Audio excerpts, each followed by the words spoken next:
Salam Indonesia.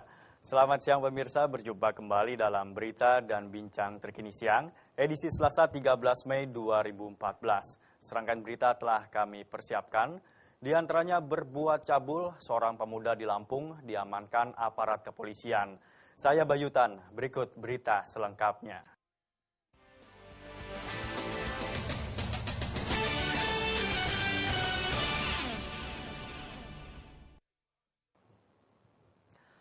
Pemirsa, seorang pemuda di Bandar Lampung ditangkap aparat polisi karena melakukan pencabulan terhadap seorang anak berusia 11 tahun di sebuah semak-semak.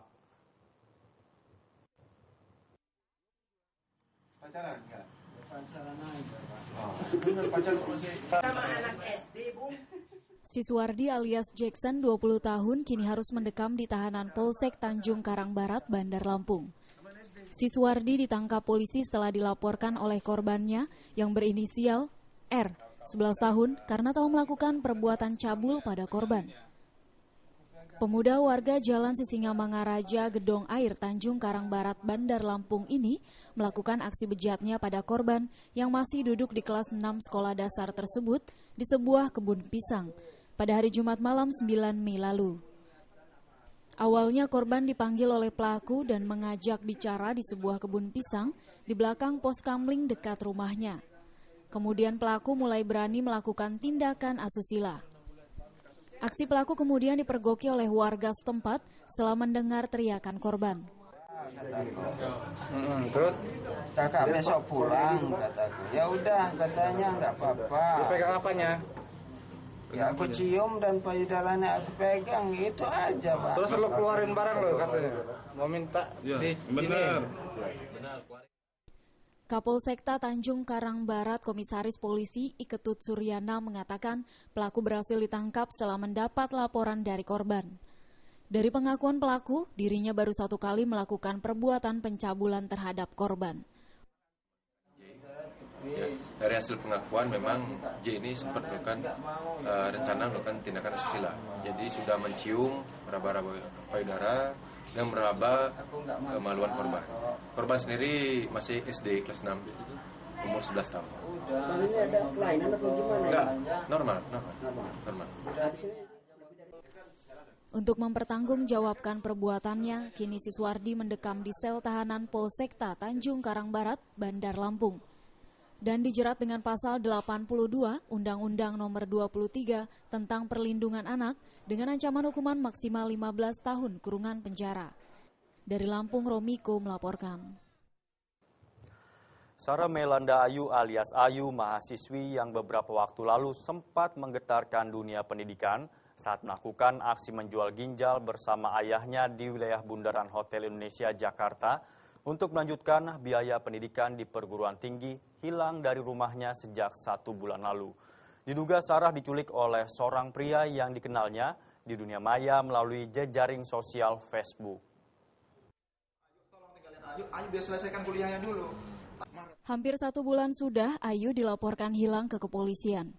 Namun hingga saat ini belum ada kejelasan terkait keberadaan Ayu dan belum ada tindakan yang dilakukan oleh pihak Polres Depok. Ayah korban Sugianto mengatakan putrinya yaitu Ayu diketahui hilang sejak tanggal 10 April bulan lalu. Diduga karena diculik oleh seorang pria bernama Aan yang merupakan kekasihnya yang dikenal di jejaring sosial Facebook. Kemudian kasus tersebut dilaporkan ke Polres Depok. Namun hingga saat ini tidak ada respon dari pihak kepolisian. Sugianto menambahkan karena merasa laporannya tidak direspon oleh Polres Depok, dirinya mencoba berkoordinasi dan melaporkan kasus tersebut ke pihak Polda Metro Jaya. Namun pihak kepolisian nampaknya hanya saling lempar tanggung jawab. Setelah mempertanyakan kasus tersebut ke Polres Depok, Sugianto mencoba untuk melaporkan ke SPKT Mapolda Metro Jaya.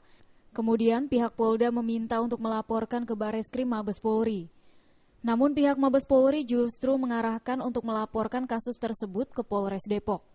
Ayo terakhir tanggal 10 April 2014 jam 6 pagi di Kalidresa Antar berangkat kuliah itu.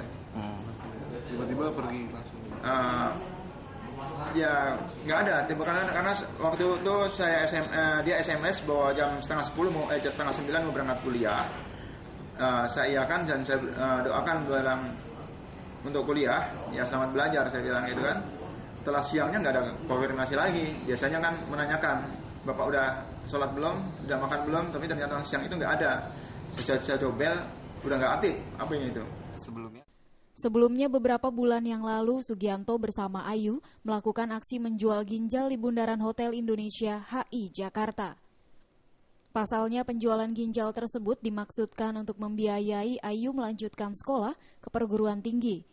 Namun aksi penjualan ginjal tersebut akhirnya tidak terjadi karena Ayu dan keluarganya mendapatkan respon dari Mendikbud untuk melanjutkan kuliah dengan dibiayai pemerintah. Dari Jakarta, Zikri Amin melaporkan. Perkelahian dua siswi yang merupakan pelajar SMAN 2 Dompu NTB berinisial N dengan seorang siswi pelajar SMA Kosgoro berinisial S berakhir ricuh.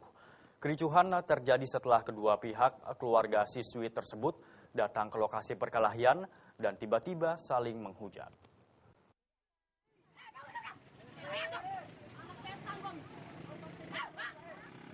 Seperti dalam tayangan video ini, kedua belah pihak keluarga pelajar yang saling berseteru, saling hujat dan adu mulut di jalan raya menjadi tontonan warga dan pengendara yang melintas di jalan tersebut. Sejumlah siswa lengkap dengan pakaian seragam sekolah juga ikut menyaksikan perang mulut antara kedua keluarga siswi yang berseteru. Karena tampak terlihat seorang lelaki yang merupakan keluarga dari S dihujat dan ditampar oleh dua orang wanita yang merupakan keluarga rivalnya.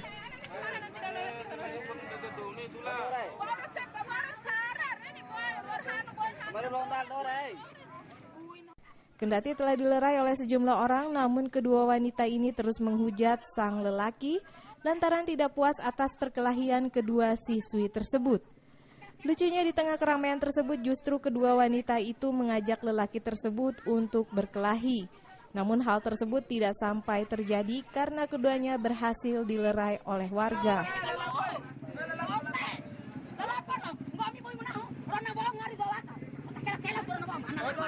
Terkait perkelahian pelajar, Kepala Bidang Dikmendiknas Dikpora Kabupaten Dompu Nuril Furkan berjanji akan memanggil kedua kepala sekolah siswi yang berseteru agar dapat memberikan pembinaan terhadap kedua anak didiknya. Dari Dompu, Nusa Tenggara Barat, Muhammad Aminullah melaporkan. Puluhan mahasiswa yang tergabung dalam Kesatuan Aksi Mahasiswa Muslim Indonesia atau KAMI mendesak Kejaksaan Agung memeriksa Gubernur DKI Jakarta Joko Widodo terkait kasus dugaan korupsi pengadaan proyek bus Transjakarta. Informasi tersebut akan kami hadirkan sesaat lagi.